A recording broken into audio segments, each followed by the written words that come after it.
The country needs to know about it. The planet needs to know about what has taken place. And we've been lied to. I say this over and over. We've all been lied to for a minimum of 6,000 years. We're going to have to step back our thinking here to the people on this planet. Okay. They don't know there's extraterrestrials. Yeah. They don't know that there's not just one of them. Maybe we've got thousands. Maybe we got billions of extraterrestrials. The latest number, just recently, we doubled the number again. We now have 200 trillion galaxies out there. Bobby Ray Inman, was he alive then? I don't even know. He was just a kid then. So he wasn't. But Bobby Ray Inman later on became the #1 Yes. admiral. Still is. Yeah. But I'm just saying, he, 26 years, he ran with the ball. Right. Okay? Yes. He knew what he was talking about.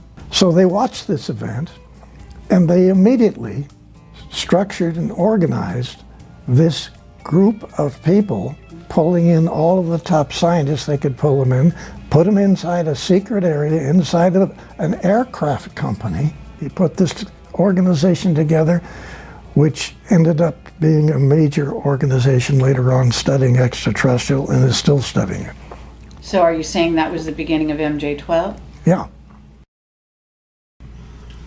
Hi, I'm Carrie Cassidy from Project Camelot, and I am here today with a very honored guest. Actually, I should say guests, but Michael Schratt is joining us, and he's going to be helping to ask some good questions to our very honored guest. And this is Bill Tompkins, and he is a phenomenal individual and a very courageous individual. And it's rare when you get someone like this who will come forward and tell the truth. And we've been waiting a long time for this, let me say that. So Michael Schratt is an aerospace historian, and very happy that he's here with us today. He has a very thorough background in aerospace history, and so that's going to be a lot of help. Actually, you may disagree with me, but I think you might be the first witness to come forward in the area of the secret space program, black projects, and who is actually, in a sense, sanctioned, being backed up by a section of the military, I would say. Now, I don't know if you'd see it like that. I certainly know you're backed up by the Nordics. But I'm talking earthly civilization here. And I think in that case, maybe the Navy is behind bringing you forward. But I don't know if you're actually willing or even able to elaborate on that. But go ahead. Well, actually, it's sort of a situation where I'm still involved with the Navy, and I'm actually having to participate in naval programs. So I'm going to discuss as much as I can. You're going to hit me with some questions, and I won't be able to answer. So I think the easiest way to just start this is to go back to 1942. Actually, for whatever reason, I was selected by some people in the Navy, Naval Intelligence, to essentially be assigned a program to discuss the U.S. Navy secret space operators who have been operating in Germany, trying to understand the tremendously complicated agreement between the SS and the Draco Reptilian group who were assisting Germany. So this had actually gotten started much earlier with a very lovely young lady in Germany who was contacted by Nordic people to essentially get her friends to develop the necessary requirements to build a large space transport, get their friends and the family to join into this, and essentially leave the planet and go to another star's planetary system. And this is Maria Orsich. That's correct. And so she actually was doing this from like the late 20s, 1930s. And it ended up in the studies that I got involved in with the information from the operatives, Navy operatives coming back from Germany, into Admiral Ricobata's secret conference room at the top building, Naval Air Station San Diego. He's commander, Naval Air Station San Diego, but he has a hobby, okay? And this hobby is roughly 28, 29 naval operatives who in 1942 and possibly early in 41 were continually going back to Germany and studying all over the different research organizations what it was that the agreement had actually been made with Hitler, the SS, and the Draco Reptilian people. Okay, but if this is happening in 41 or 42, the war is not over. The war is still on.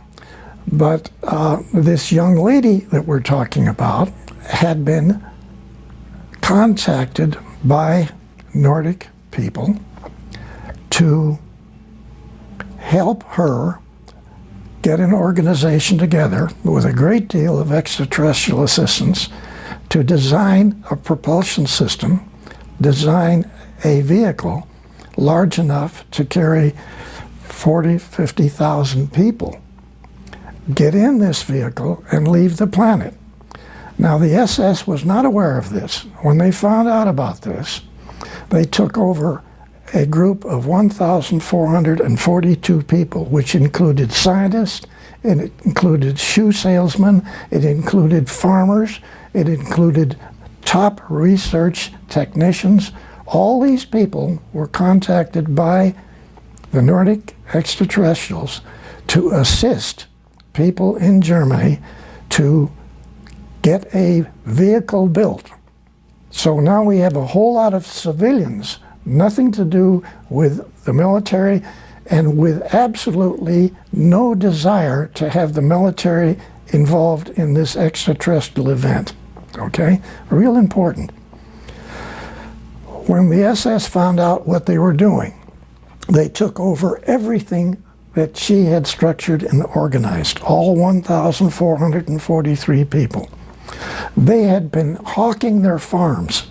They had been getting everything they could possibly get in the way of money to design and build massive size spacecraft transports. That's not what the SS wanted.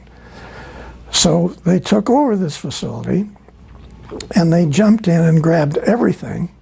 After only 2 months, Hitler made the decision, let her and her organization go ahead with what they're doing.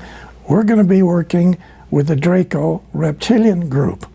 So now we have two groups that we can get, and we can cut into them anytime we want. We can take it over again anytime that it was necessary. So actually, they allowed the second time for this group to design and build these spacecraft transports, with which many of them later on, even after, during the war and after the war, to leave the planet. Some of them went out and came back. They actually had large facilities that they utilized as in underground facilities in Antarctica. The Draco Reptilian people had two enormous caverns. And I don't want to get off into that subject now. We can talk about it later. But there are caverns all over this planet which different extraterrestrial civilizations have been using, Yes. okay, for thousands of years. Now, back to the SS. What the operatives found was an unbelievable series of situations that literally, when they gave their briefings to Admiral Ricobata, we also have one at least of 3 other Navy captains in his office at the time of this briefing to sort of set the stage for this. Okay, can I get the year that they did the briefing with Ricobata? 1942, Still during the war. still during the war. Incredible. Okay. Yes. Yeah. Now, Admiral Ricobata, well, there was a large table. The operative sat on the other side of the table. Admiral Ricobata sat here, I sat next to him, and one of the 3 Navy captains sat next to me. The typist sat at the end of the table. That's the only people that were in there. We always had the same people. Essentially, all of these meetings, all of these disclosure meetings took place at night. The Admiral's aide would wake me up, sleeping in my barracks. He tapped me on the shoulder, and all he said was, "He's here." He escorted me across the facility over to this tall building, which is the command center at Naval Air Station San Diego. There's a small office near the top of this. That's where these disclosure meetings took place. So these operatives then brought back this information, which is, even Admiral Ricobata said, "I don't believe one word you're saying, young man." That came up over and over. Okay, can I ask you the name of the other Navy captain, or are we not to know who that is? Actually, I have to say I can't remember it right now, so right. that gets me out of it. Okay. Yeah, all right. But I really don't remember. Okay. Okay. But these operatives themselves didn't believe some of the information that they had to bring back, and so all they tried to do as best they could is present a package of information. Some of it even had manuals, okay? Some of the manuals were in hieroglyphics. All of the manuals were in German. Then they had photographs taken inside of research facilities in Germany. They had photographs of UFOs. They had photographs of maintenance people working on UFOs. They had photographs inside of the UFOs.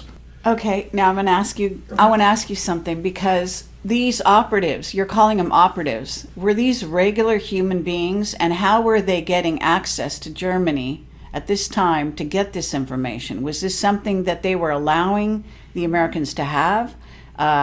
What was the relationship? Okay, basically, Were they spies? all of these young men were either lieutenant JGs or full lieutenants in the Navy's intelligence. These people were all American-German family people. All of these fellas knew Germany. They even knew all the accents in different areas in the surrounding countries. These are beautiful guys who were dedicated themselves to be essentially spies for the U.S. Navy. Okay. Now, this was totally unaware with the Air Force. All right. Everything that I'm talking about is on the Navy side of what took place way back then. Right. Okay?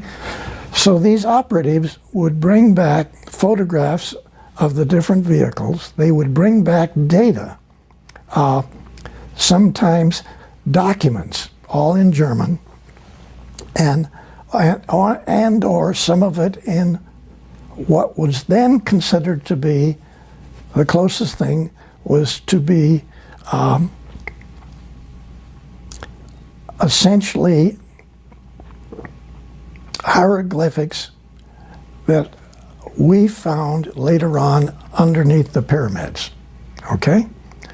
So that's the best description I can give you of what some of the data was. Obviously, this was information that was not given to Germany by extraterrestrials using English language, where otherwise many meetings that took place later on with extraterrestrials, they could give you the information in 10 or 20 different languages. But that's not what we got, okay? So they would actually attempt to tell this panel everything that they were able to find and what was most important. And we then would take that information, and I had 11 or 12 young ladies who could take this information, which the first girl typed, run copies of, and then put together different, what they called packages, which essentially were proposals, okay? These proposals then were then to be disseminated around the United States in secret facilities. Now I want to make one point very clear here. Actually, what was on the Rinse radio program last night was a document that actually was put together later at Douglas, because Douglas got one of these packages. I personally took it to Santa Monica Douglas as one of the first of 4 top, not aerospace, aircraft companies, which became aerospace later on. Remember, everything that we're talking about here, I don't know how to make this clear. You're trying to decipher, you're trying to understand, not just other extraterrestrial people information, but everything that you're getting is totally unreal to every single PhD on the planet.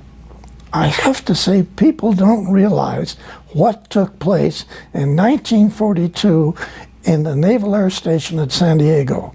This is unbelievable. And it's not just a statement of unbelievable. You couldn't understand it. When the documents were then taken, and I had to use one of the 2 airplanes that Admiral Riccobotta had. He had a twin-engine Lockheed Electra, which we used to fly back in the eastern part of the country to laboratories and naval bases. And then he had a 7-passenger high-wing single-engine plane, which we flew to Douglas and into Lockheed, out on the desert to the Navy facilities out there. So we put together rough information, and I want to try to explain what that information was. All it consisted of was a typed version of what the operative said, copies of that. Some documents, some photographs, some written notes, like there might be as many as 30 pages of written notes that the operative would give to the admiral. Okay, now I'm going to stop you there and ask you, Riccobotta and yourself, can we get a little background on why you 2 guys were so instrumental in this process? Now, I know something about you from reading your book, and I want to highly recommend his book. It's fascinating. But I do want to share with the audience here, Riccobotta, you told me on the phone, I think you said he was Australian and he wasn't trained in America. Is that right? Yes, and you're asking a very important question, okay? What you're asking, it's extremely important. We're going to have to step back our thinking here to the people on this planet. Okay. They don't know there's extraterrestrials. Yeah. They don't know that there's not just one of them. Maybe we've got thousands. Maybe we got billions of extraterrestrials. The latest number, just recently, we doubled the number again. We now have 200 trillion galaxies out there. Mm-hmm. And to say that we're the only intelligent people in this universe is naive. But we were, the people on this planet, were tremendously naive. They had no idea what these naval operatives brought back to what essentially was my delivering of these packages to the 4 top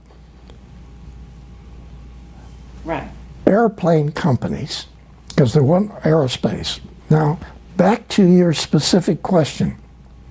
Who was Admiral Ricabata? He was born in Australia. He came to the United States, went to school, joined the Navy as a 3rd-class seaman. He worked his way up. Now, what's extremely important about this is that my mission statement working for Admiral Ricabata was as disseminator of advanced aircraft research, okay? That was my mission statement working for Admiral Ricabata was a copy of 80% of his statement, who was written by the Secretary of the Navy Forrestal, okay? The Nordics contacted Forrestal. I'm saying this, you don't believe it, this is what happened. They contacted Forrestal and had Forrestal selected to initiate this whole thing in the U.S. Navy. Then Forrestal selects an Australian man, 2-star Admiral Ricabata, to be the one person to disseminate this data that our Navy intelligence found out what was going on in Germany. And this is staggering because at that time, people don't realize that there's more than one admiral in the Navy. At that time, there was 43 because there's so many areas that need support. Secretary of the Navy Forrestal selected a man who never went to Annapolis. Listen to what I'm saying. Every PhD on this planet, whether they're for science or for medicine, have been given incorrect information for thousands of years about the history of this, not just this galaxy, the universe. They had been given information which was controlled by Draco, Reptilian, and other extraterrestrials not to know what was really going on. So every book in every university on this planet had misinformation about every field, every technical field you can come up with, okay? Yes. So when the operatives had to carry this out, they were not asked to study these packages. They were directed to study these packages. These weren't requests for proposal. This was a demand factor that this information that got typed up and the information in these packages to all of these research universities, to all of the top Navy laboratories, the facilities out at China Lake, the underground facilities at China Lake, Caltech. Actually, I didn't take the first package to Caltech in Pasadena. I took their first package to the underground facilities out on the desert called China Lake. And it's just north of the Air Force facilities off of Highway 395 out in the desert in California. Right. And I'm saying people don't understand or realize or gasp. They don't get what has happened. And I'm not trying to build a story here. All I'm trying to say is, hey people, hey you guys, everybody that's listening to this program, okay? You people have been told for a minimum of 6,000 years total incorrect information. from medical, from science, from history, from astronomy, from mathematics, you name it. Everything you've told. Yes. It's not. I really appreciate you. Yes. This is a lie. I hear you. It's great. Can I ask you one thing about these operatives who went into Germany to get this information? Did they? We know they were spies from your description, but so they were undercover, so to speak. Yes. And they must have seen the craft with their own eyes as well. Yes. Correct? Yes. Absolutely. Okay. So in some cases they were working on the craft even. They actually got on board, got inside. All right. They took photographs inside, stuck them in some place, and managed to be part of the package that was delivered to Admiral Ricabada. Incredible. Now, what do you think? First of all, you're telling me Forrester had contact, and his contact was with the Nordics. They chose him. But was Ricabada in contact? Or you said he sat there and just shook his head and said, I don't believe you. So he was not a person who had had any contact himself. You're referring to Admiral Ricabada? Yes. To me, he was selected, period, by the Secretary of the Navy over all of the standard admirals who had been educated in Annapolis. Because he had an open mind. He had a mind that would not have been controlled by the misinformation that every university on the planet has given. Was that your personal take on him when you met him? No, not when I met him. Later on, this was obvious, okay? But then, who's Billy Tompkins? Why did who selected Tompkins to be on this committee? Right. Because I get pulled out of high school in the first year, halfway through the first year, the Navy pulls me out and puts me through boot camp. And then my orders say, report to Commander so-and-so, Naval Air Station San Diego. I'm only saying, I don't have a doctor's in these degrees that are required for all of these studies. Right. I don't have. Right. But then, my mind wasn't clouded with misinformation like the Admiral. Okay? Okay, but to get back to you, and this, we've got this setting of this conference table, and you're sitting next to Ricabada, and eventually you deliver out all these packages around what becomes the secret space program, but the American. And did you take some to Britain? No. I only took facilities to United States secret facilities. All right. Now, right away, I want to hit you with this, and this is important. Okay. Even the document that was on Rinse Radio last night, it's a Douglas document that was put together inside the secret think tank at Douglas, where I went to work many years after the Navy, okay? Because I worked for Northrop and other people. But when I got into Douglas, they put me in this secret think tank. So that document is called, it's a big thick thing, and it has the Douglas logo on the front of it, and it's called Unconventional Propulsion Schemes, okay? And it doesn't have a confidential stamp on it. It doesn't have a secret stamp on it. Everything that we took, I flew in the airplane, in the Admiral's airplane, to Lockheed, to Naval Air Development Center, Warminster, Pennsylvania. I flew to all the top secret facilities. Not one document that was given had classified in any way given to them. Everybody knew it was way above top secret. Yes. No document was stamped. I hear you. Yeah, and I had heard that on one of the other shows.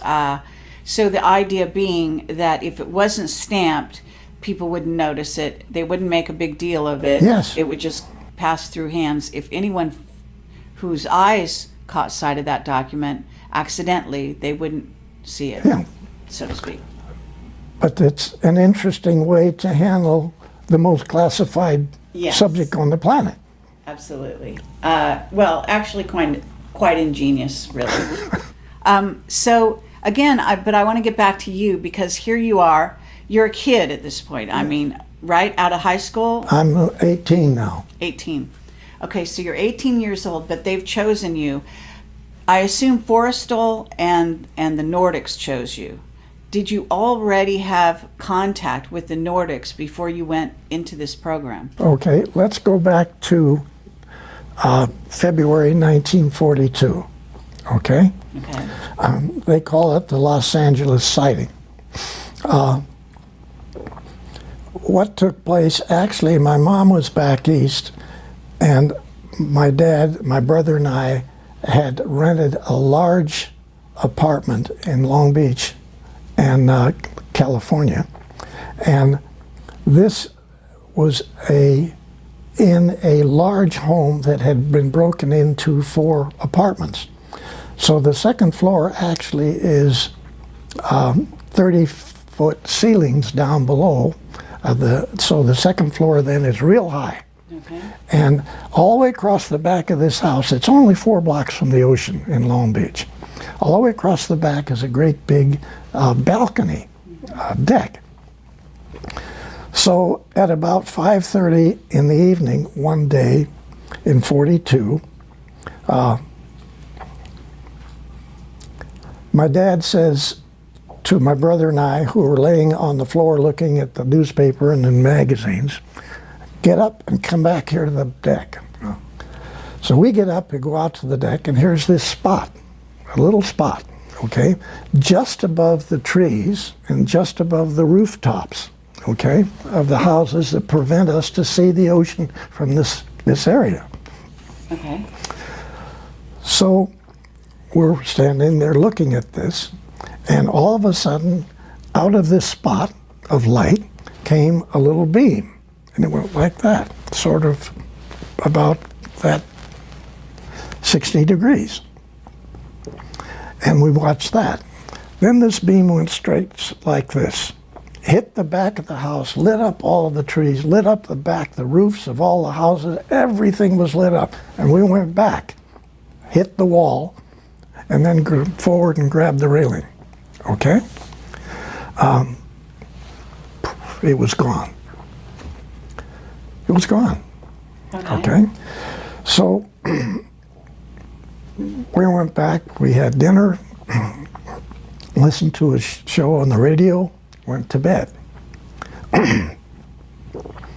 At about 1:30 that night, all of the anti-aircraft guns started firing. We get up, we run outside, and we look at this great big thing at arm's length. It was that big. It was parked at about 8,000 feet. I'd been a Navy pilot, flew almost everything that the Navy had. I knew what the altitude was. I knew what this thing was. There was 8 searchlights on the bottom of this vehicle. Bang, bang, bang. All these shells were bursting on the bottom of this vehicle on a continuous basis for an hour and 30 minutes. Just parked right there. Now, all around it, above it, different vehicles were coming. This lasted... This is the Battle of LA you're describing. This is the Battle of Los Angeles, okay?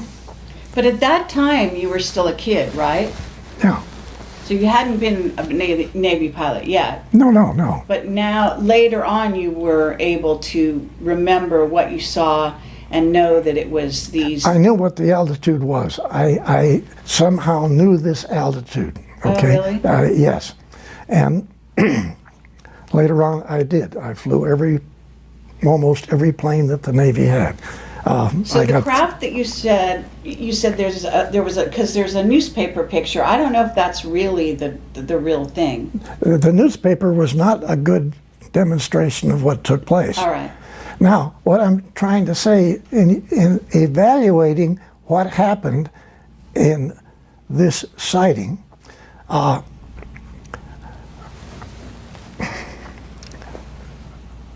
you have to visualize dozens and dozens and dozens of different shaped vehicles This great big one parked right above you, right over Long Beach, okay? Everybody is outside looking at this and watching it.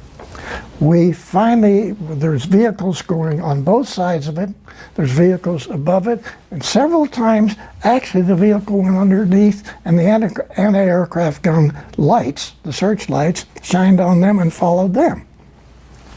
So this goes on till about 2:30. We get bored. We all go back to bed.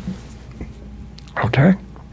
We get bored. Well, no, while hold this is on. happening- Just wait a minute. Hold on. Okay? We get bored. Yeah. Now, while this is happening, and it goes on until 5 o'clock in the morning, many of the other people outside, okay, outside watching this from the street, Yeah. stayed up all night long. Yeah. Okay, but Better than a movie.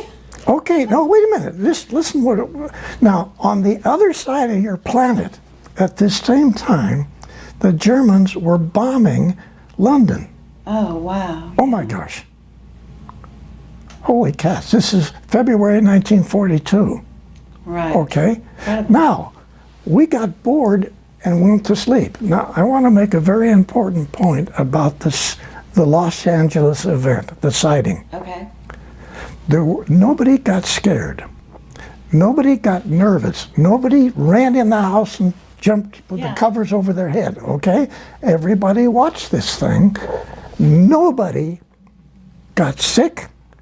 Nobody got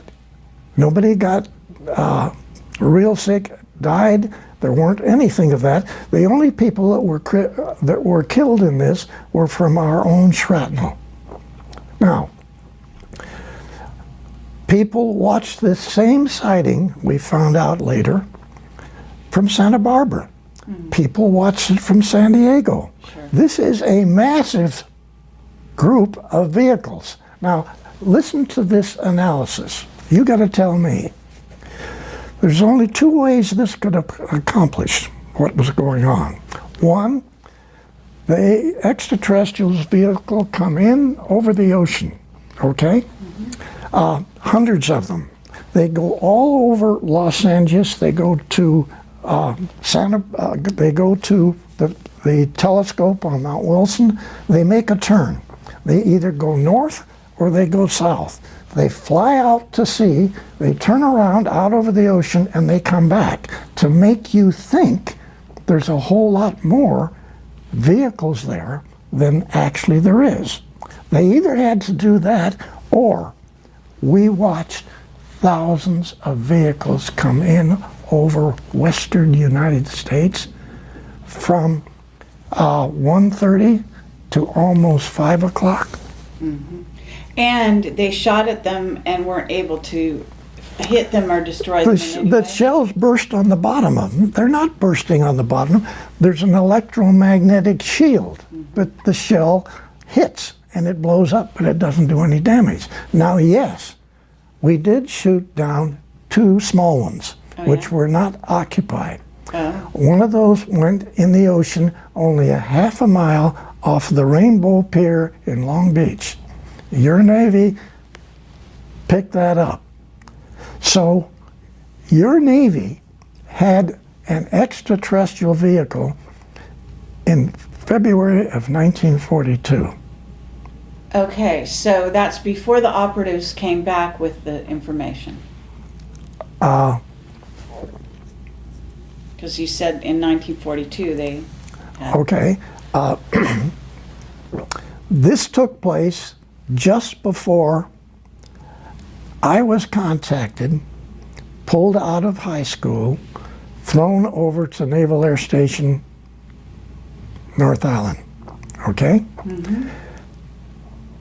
What this says is that a whole lot of people who were involved in this sighting immediately knew there were extraterrestrials. Now, I want to take this a little further.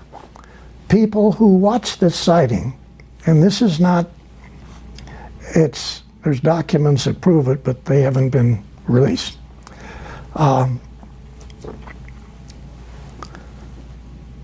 2 Navy admirals, 2 Army Air Corps generals, and an individual whose name is Donald Douglas Sr. Those 5 people were in meetings that evening. They were still in meetings. They watched this whole thing. They watched everything. And bang, extraterrestrials. No cover-up. They're real, okay? So those fellows got together. Okay. Just a second. Douglas then put this group together, the 2 admirals, the 2 Army generals, Air Force generals, Okay. and they put together a group of people and initiated a secret think tank inside of Douglas, actually within 1 week of the sighting. Yeah, that's fabulous. And so, you know, we talk here that this is February 42, 1951, I went to work for that secret think tank inside of Douglas. I had been working for Northrop for 2.5 years. I worked for North American for a short time. I worked for Lockheed for a short time. And then somebody telepathically told me I need to leave Lockheed and I need to go to work over in Santa Monica at Douglas. I didn't read a document that said do that. Okay. So I went over and applied for a job as a draftsman. Okay, I'm sorry, not a draftsman, as a model builder of metal wind tunnel models. Okay? Because remember, I had built a group of models Right. over quite a number of years. Yes. But I still, I mean, I want to make sure that we have this, the LA sighting, the LA Battle of LA, because that was so amazing. And this is even prior to Roswell. Yes. Okay. And in essence, are you able to say who those other people are? Because you said Douglas is one of them. But the other admirals and generals that were in that meeting, that small meeting, watching all of this, who then put the secret think tank together, who they were? Is one Curtis LeMay? I mean... Yes. Okay. Bobby Ray Inman, was he alive then? I don't even know. He was just a kid then. So he wasn't. But Bobby Ray Inman later on became the #1 Yes. admiral. Still is. Yeah. But I'm just saying, he, 26 years, he ran with the ball. Right. Okay? Yes. And he knew what he was talking about. Yeah, oh, absolutely. So, okay, but did you know the Battle of LA is going on, but at the same time, did any of the ETs in that craft, I mean, and do you know which ETs were doing this? Was it the Nordics? Did any of them, you know, teleport down to meet anybody? Was there any reported encounters during Well, those let's go 24 hours? Let's go back to Douglas Sr., 2 Navy admirals and 2 Army Air Corps generals in a meeting. Okay? They had been in meetings all day long. They were still in meetings. Right. Because it's only 7:30. I mean, come on. So they watched this event, and they immediately structured and organized this group of people, pulling in all of the top scientists they could pull them in, put them inside a secret area inside of an aircraft company. Douglas Sr. did this, so you got to give him credit Yeah, sure. for this. Now later on, we had a lot of problem with his son in there because he didn't know what was going on. But Senior was brilliant. He put this organization together, which ended up being a major organization later on studying extraterrestrial and is still studying it. So are you saying that was the beginning of MJ-12? Yeah. In a word, yeah. Excellent. Yeah. Okay. Was Forrestal one of the admirals? in No. that meeting? No. Was Rick a botter? No. So, are you able to tell me the other players in that room? What we know the beginning of MJ12, actually. We know some of these players. Vannevar Bush? No. I just assume sort of Von sidestep Carmen? that. Yeah. I could go on. Yeah. Okay, I just assume All right, fine. kept No that one problem. aside. Okay, so we've got that, but you didn't answer my question. Was anyone having contact? Any Okay. high-level people contacted even before the event happened, in fact? Okay. My understanding on this was that nobody came down, nobody talked to the people that were in these vehicles, but probably thousands of people telepathically got information, okay? Okay. So the bells were rung in hundreds and hundreds and hundreds of people. And you were one of them. I just happened to be one of them, I think. I can't prove it, but somehow, Well, I mean, this is a good time to ask you. I mean, are there other guys like you? Because you Oh, yes, seem very to be definitely. one of a kind. yeah, no, there's a lot of other There's a people. lot of guys like you in Yes. this secret space program who were somehow contacted and have had special guidance and knowledge on how to build and what to do. Yeah? Yes, yes. Others. Yes. And have you met them? Really, I've only met three other individuals of what are probably hundreds, okay? Really? And And they're all quiet to this day. yes. Now, I think one of the thrusts that you probably have, and that many people now are hoping that the disclosure information will get these people to come out and talk about their involvement. Sure. Okay? Right. That's what collectively we're all trying to do. Because there's many areas that I don't know about and that I was not involved in, which are extremely important. And those people working in this subject know this. And they're not just aerospace engineers. These are top physicists in universities, okay? Okay. And they're top designers in aerospace companies. And they've had the information put in their head too. But for whatever reason, almost everybody that knows the information has been in some way put in the position that either their family has been threatened, they have been threatened, and they don't want to talk. And Okay, well then before we go on, why are you able to come forward? okay, Who gave you the green light? okay, I can't answer that. All I can say is that the easiest way for me to say what I'm saying is my association with 3 Nordic people in Douglas on the Apollo program, okay? I worked with these guys, 2 young ladies and 2 really good-looking Nordic guy. All right. And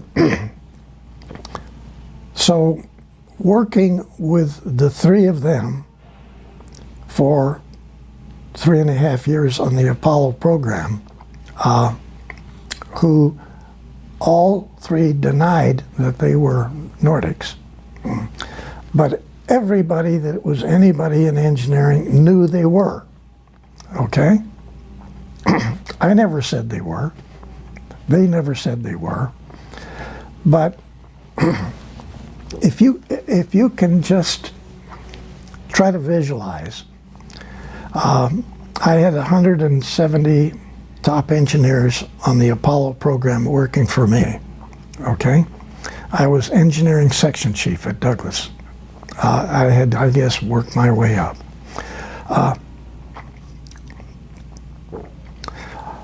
I come up with approaches and concepts, and I get these implemented by all my designers. Yes. Where did some of my ideas come from? I have this very nice looking young lady who never stops kidding. It's fun to go to work. Mm-hmm. She never stops kidding. She's always sticking it in and turning it.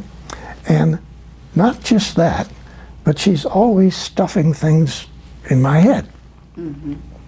So, like when I presented this complete redesign of the Apollo program to Dr. Von Braun and Dr. Debus at Redstone Arsenal, one of the most classified facilities on the planet, yeah. I had a 6 foot by 6 foot model in a great big box put on the DC-7 to fly down to the Redstone Arsenal, okay? Yes. I rented a truck. There weren't inside or closed trucks available. The only one that they had just board sides on it. So here is this great big gray box that could be a nuclear bomb. I drive this thing, and I've never driven the gears on this in my life. I'm in a 3-piece business suit. I'm driving this truck with this bomb box and you in the just back. drive it onto the base or something, And right? wait just a second. Now, my secretary had told me before I left, I've typed you an authorization as an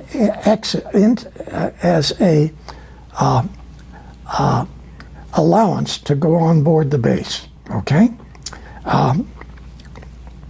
You're never going to use it, okay? I said, you're gonna get on base and you're not gonna have anybody bother you, okay? So yes, I'm driving this truck a long straight road to get to the gates of the base. And she said, I told you before, Billy, telepathically, I'm driving the truck, just keep going. So the gates open, okay? So great. Now, off on the right hand, wait a minute. Great movie. Yeah, Okay. off on the right-hand side Yeah. is this massive parking area for all of these trucks, all of the people to get on base, go through the security checks. It's one of the most classified bases on the planet. Sure. And the doors open, the gate opens, and none of the 4 police guards at the office, they didn't pick up their rifles and come out and start shooting. Nobody did. The rifles just stayed by the front door where they stood. But is this Nordic mind control? Yes, Is it? yes. Okay. So What are you telling me? You're here because of Nordic mind control today? You know what I'm saying? I mean, is that what's happening? I mean, are these, top admirals who've been in this game now since 42 at least, are they letting you come here because they've been persuaded to do so, or because they've been mind controlled by Nordics to let you come? Okay. I have to say, really, I don't know. And I really don't know. I love that. Okay? That's awesome. Okay. That's awesome. I would say that that's probably how you got, actually, I didn't just mean here disclosing, but actually here talking to me, because I'm usually the most dangerous woman out there. I mean, to tell you the truth, that's my reputation. So somebody letting you talk to me, I mean, I know the Nordics are cool with me. So now I know why you're here, because... You just answered it. All right. Okay? Yeah. Now, while we're still not believing the gates to open, I drive this truck through a massive base that's covered with trees. You can't see the sky, okay? You can't see where this tall building is that Von Braun's tower is. Right. I finally get to this. I drive right up. There's 3 levels of steps going up if you come as a guest. that you can go into the back and drive in the back and get in there. So tell me why, you tell me why 4 security guards come down the steps carrying a big rectangular dolly with 4 wheels. Okay? Yeah. I haven't said anything to them. They come over to the truck, Right. I'm out of the truck. They take the boards off the side, lay them down on the concrete. They pick up this model and they put it on this dolly. Why was that dolly available? Sure. I'm asking. Nordic mind control again. Okay, so they carry this big box with the model in it, the command center for launch of Apollo, which nobody in NASA knows even exists. Because remember, that's my concept of what you've watched on TV every time you watched an Apollo mission. That great big facility. Well, we got a lot of questions Yeah, about that. but just a second. Our contract on the S-4B stage of the Apollo, the command stage section, okay, Right. requires us to utilize a open hangar with doors on both ends of it to check out our facility, our stage, and then assemble it on top of a outside assembly area, okay? This is insane because we've got the most advanced circuits that have ever been designed for the entire computerized operation of Apollo. Because remember, Germany was all mechanical. They did not use computers. Even back in those days. Back in those days. Now, this facility then has this massive outside structure where you assemble your stages on this, and it's 270 foot high, okay, out in the open, and then somebody lights the engine and we get the engines to operate and it lifts off. The checkout of everything is outside. The checkout of the facilities and every part of the whole program is out in an environment with the doors open in a hangar. Okay, are you trying to tell me that because that it was somehow camouflaged and so people wouldn't look or couldn't see it, or? No, I'm saying that our contract required us to do all of the assembly and checkout of our stage, which is the controlling stage of Apollo, in an open hangar in the worst atmosphere that we can do it on the planet, because the humidity at this location So why was it like that? I mean, was yours. Are you saying you made a redesign from that, or I said to Dr. Debus and Dr. Von Braun in my briefing that I don't want that hangar that you want me to check my stage in.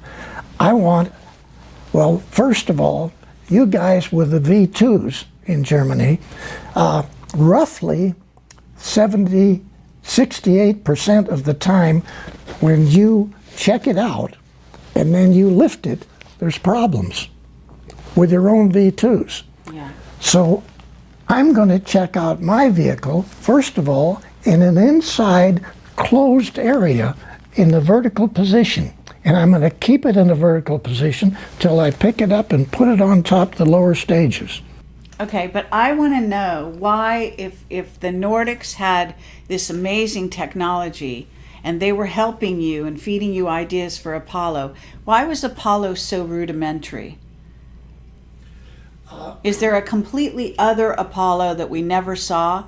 Because we know that things happened on the moon once they got there, and you said, and I want to talk about all that. But you know what I'm saying? In other words, you're still talking about this module that has, is basically a rocket. It's like a tin can. Yeah. that's old technology. Why did they let the humans continue with that kind of a design? They could do what you would say would be a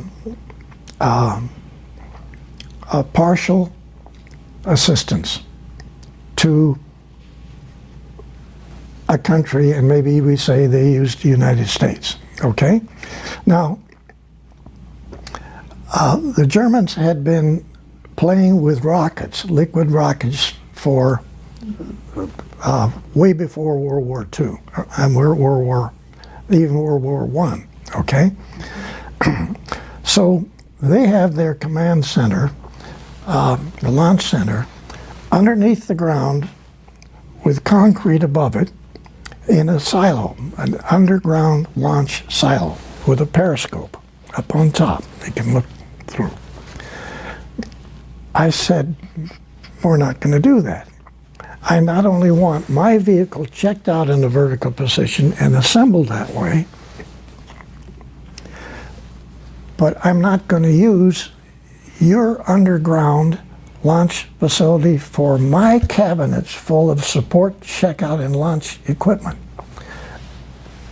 I want a facility which will be a closed facility to assemble all of the stage and check them out. Okay? So my proposal to Debus and Dr. von Braun was build a vertical assembly building, people. Okay? Oh yes, it will be the biggest facility space-wise of any building on the planet. Who cares? This is what we need. I got from checking out the German V2s in Germany in a horizontal to a vertical and then encased in a white room. And actually, my proposal was a white room atmosphere. Right. Air-conditioned atmosphere. Because we were playing with advanced circuits and rocketry and communication systems that nobody had ever done. So the chance for something to go wrong was astronomical. And what I presented to Debus and von Braun was not just buildings, completely changed the whole checkout and launch at the Cape for production launches to the moon. Okay? So if you'll remember in that book, Selected by Extraterrestrials, there's a drawing in there Yes. that shows Cape Kennedy, Complex 39, and then a whole bunch of complexes all the way down this side for Launch Complex 39s, and then circles down here for these massive truck facilities to haul up all the equipment to build a 10,000-man naval base on the moon underground. Okay, yes, but did this get built the way you wanted it to? It finally did, yes. Really? The facility got built exactly the way the four major changes to the Apollo program came out of 170 guys in a engineering area called Launch Complex 39, which we designed at Douglas. Okay? Okay, but you're still not, you didn't answer my question about the technology. So you're basically saying, because this is interesting, you're saying that the Nordics have some limitations in the way they help, in the way they interfere with planet Earth. Is that what you're kind of getting at? Okay, you're getting complicated, your questions, but we have to step way back. Again, not really understood by the public, okay? Yes, there are Federation facilities out in the galaxy where other extraterrestrials get together, and there's many different missions for many different types of programs. But we'll talk about one of them, which cruises the galaxy and it has as many as 30 different extraterrestrial civilization people on board. It looks like the moon, okay? But it's a planet. I mean, it's not a planet, it's a vehicle, Right. okay? So this cruises the galaxy. Is it a Dyson sphere or not? The what? Is it called a Dyson sphere? That's one term, but actually, we're getting more complicated. I need to answer your question. When we got to the moon, we found out a lot of surprises, okay? The Draco reptilians were already there. And we knew because we had probes when we went, non-manned probes that we sent around the moon. So we knew there were facilities on the backside. We knew a whole lot that people didn't talk about. But we were in a position where this moon is not a moon, okay? It's not your moon in the first place. Actually, this is not your planet. This is their laboratory, okay? Right. Okay, the Dracos, you mean, or the reptilians? Draco reptilian / reptilian. And I'm going to ask you what they all look like and all that, at some point. Okay. Because I know. Okay, let's get to when it was.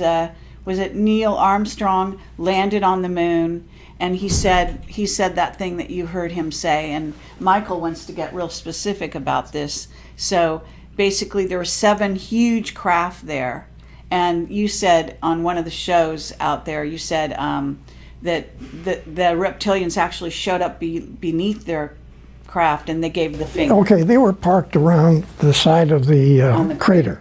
Yeah. Okay, they were not parked on it; they were floating above it. Okay, yeah. So there were hundreds of these 9-foot reptilian guys standing with their legs. Hundreds.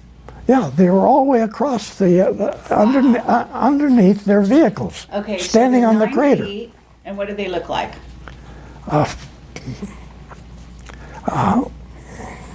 They're ugly looking,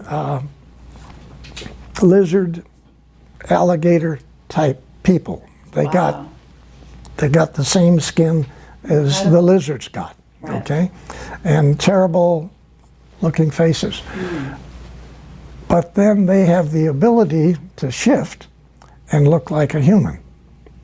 All of them do, okay?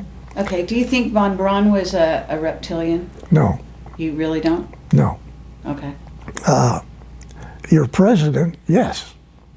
Oh, which one? George Bush Sr.? Yes. Yeah, Sure. and Bill Clinton, and this guy you got just got Obama? rid of. Yeah, Yeah, they all were, right. okay? So, and they all have this ability to make themselves look like real good-looking people. And you're saying Trump isn't one? No, he's not, okay? Well, that's a relief.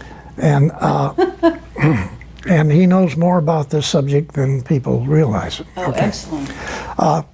But trying to get back to your earlier question, these groups of extraterrestrial who work together but are at war with other extraterrestrials, okay, have these vehicles that look like a planet, Right. like our moon is a vehicle. It's a command center for this arm. Easiest way to look at this is to put your arm out like this, and you be the center of the galaxy, all the way out to here. There's 4 arms on our galaxy. One of those arms has a place here which is called planet Earth. You're not downtown where all the action is in the galaxy. You're out here. You're in the area which galaxies, as they rotate, throw off. Okay? So you're sitting here on the tip, near the tip of the Milky Way galaxy, you Earth. okay? And what you need to do is visualize you are not Earth people, okay? You are extraterrestrials, nice guys out there. So you know that this little planet is going to get thrown off, maybe not take a couple of weeks yet, but eventually it's going to get thrown off. So that's why this is happening. This is why this is happening. Okay. And 2,000 years from now, we'll probably be picked up with another galaxy. We're just floating out there.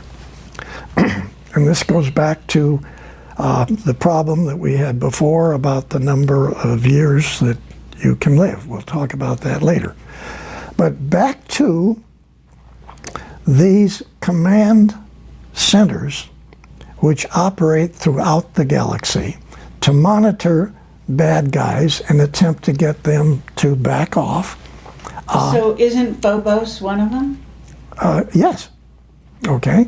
And so essentially we have nice guys in there and even some bad people in the same vehicle. And they discuss wars and disagreements and this sort of thing. But back in their own planetary part of the galaxy, they may be at war with two of the same guys that are in this together. So this is like a center of information, sort of like a group of people who are trying to get along for certain specifications or certain events. Those guys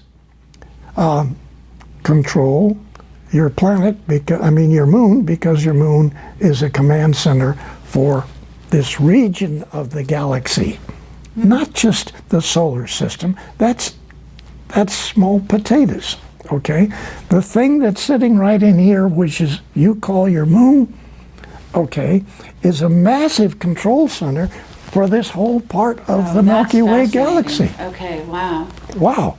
Wow is right. What about Saturn? I thought Saturn was more like that. Saturn has large facilities on it too, but those are other agendas for other people, okay? Some of which we have, okay? Because we have mining companies. Let's take North American aviation. Sure. Los Angeles Airport. That's where North American aviation is, okay?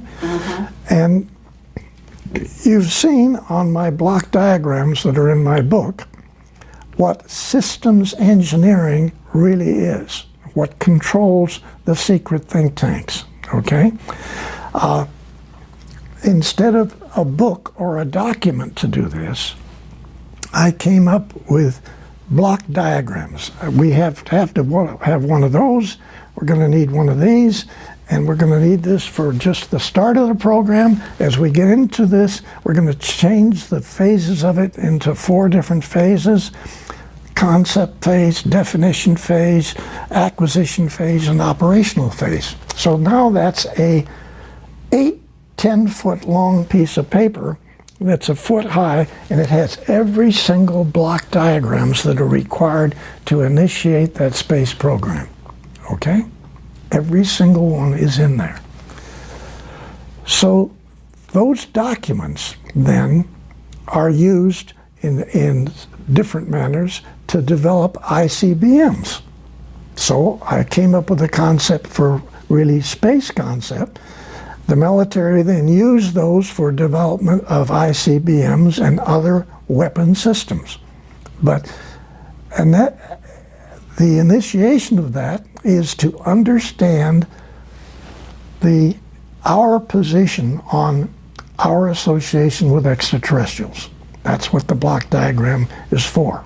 All these events that have to take place to interface with extraterrestrials.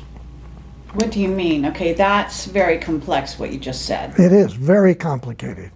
So you're talking about yourself having a diagram, having been the person who creates a diagram that the entire sort of maybe all the militaries are going to follow, that's going to diagram out our relationships with these with the rest of the Yeah, ET we've races? used what turned out later to be a standard requirement, this block diagram thing, for every weapon system that any of the military has, whether it's Air Force, Navy, Marines, doesn't make any difference. Your company designing whatever, go back to the Pentagon and you propose a weapon system. You're going to have to be, if you get that proposal, you're going to have to be controlled by this 375 document, which I came up with for the Apollo program, and I submitted that to Von Braun, and that was one of the 4 programs of changing the entire NASA program. Okay, so the first use of this was for ICBMs. I took that system and defined the entire Apollo program and the missions, because they had several missions. My group in the secret think tank came up with 44 separate missions extended till to the year 2000, 1999. So the Apollo program was supposed to not just go to the moon, pick up the rocks, take the photographs, and come back. Yeah, for The sure. Apollo program was to take us out into our solar system, build naval stations on every habitable planet or its moon, okay? Right. And then the next phase was to go to the 12 closest stars, Alpha Centauri being the first, put naval stations, bases on all of its planets, except we stopped that one because it had 2 suns and the radiation factor was not, we couldn't do it. But 11 other stars, the 11 closest stars to you, okay? And you're saying it's been done? And I'm saying that's what we plan on doing. Okay, you planned starting with Apollo, and you planned That is up the to Apollo mission. 1999. No, This was- that is the Apollo Oh, mission. that's just Apollo. Okay. Did it happen? No, It got stopped, right? yeah, And it got stopped by the reptilians. yeah, they said no. Okay, now this diagram that you're saying, this block diagram that is the militaries are all following, it basically is, in a sense, your design initially. It came through you, but it must have been downloaded to you somehow from the Nordics, Okay. saying what Earth people were going to be allowed to do. Is Yeah, that what it's saying? okay. What kind of weapons they could or couldn't build? It was not for weapons. It was for us, and actually that's in my book. Right. It was for us to go out into the galaxy. Everything that's necessary to build a transport or a vehicle. Go out in the galaxy, have communications with other extraterrestrials out there, and set up businesses with them. Right. Maybe we could mine stuff for them. Maybe we had certain materials they don't have. We could market these. Okay. They may have things that we want to buy. Set up communications with other civilization people out in the galaxy. That's what the first block diagram was for, and that's what the mission was to have originally been, what we recommended. Okay? Yeah. Now, yes, Nordics put that stuff in Billy Tompkins' mind, and he runs with this ball. Okay? But you've got it in the book. I mean, that's what our thrust was. It was not military. Then the military picks up this document, and they run with that of every military program anybody wants. Okay, but when you say the military picked it up, I mean, here you are kind of almost embedded in the military. You're dealing with von Braun and Diebus. Now, they're Germans, Yeah. okay? So there is some kind of interaction going on between still Germany, the U.S., and then Project Paperclip, Yeah, bringing right. over all the Nazi scientists. Yes. And at some point, we're being infiltrated. It's clear in your book that you, and especially your close friend that you worked with a lot, you used to talk in the dialogue of the book, you're always saying someone is interfering, someone is on a higher level trying to manage this situation. Implement the situation. Okay. So you're having both white hat guys Yeah. out there, okay, and we got black hat guys out Yes. there, and they're both influencing us. And they still are. They have their agendas. And they still are, yes? Yes. Yeah. As we're talking, they're still doing this. Yes. Okay. It hasn't stopped. Okay, before we continue, and I want to take a short break, I'd let you drink some water. I don't want to leave this subject where Michael can ask his question, that he has, make sure that he got his question answered about, again, back to Neil Armstrong on the moon and the 7 huge craft and all the reptilians standing there.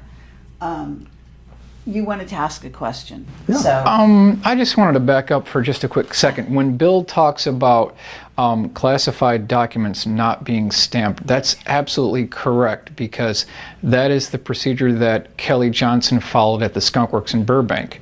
When they were doing the F-80, the U-2 spy plane, the A-12, and the SR-71, none of those documents were stamped top secret. That was per Kelly Johnson, so you're absolutely correct about that. Crazy, but yes, you're right. Yeah. So, Bill, are we to believe then that you are the genesis of the vehicle assembly building at the Kennedy Space Center? You're the genesis for that idea? Yeah, but that Okay. actually is for the NOVA program. Okay. Okay, NOVA vehicles. In the book, I think there's 7 of them in the one picture. You see 7 different types of NOVAs.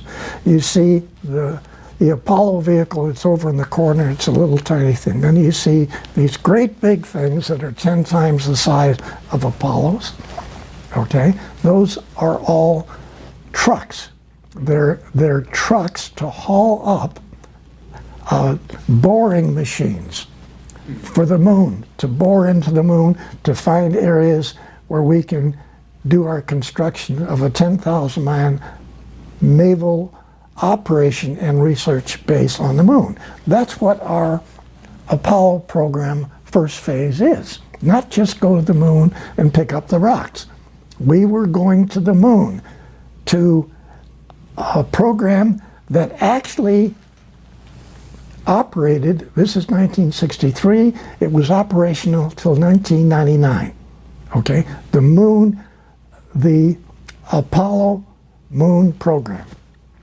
Okay, so all these. but it got stopped, and then it continued. I mean, it went black, I guess, is what happened. Yeah. But do you want some water? Yeah. Does anyone else want to take a short break?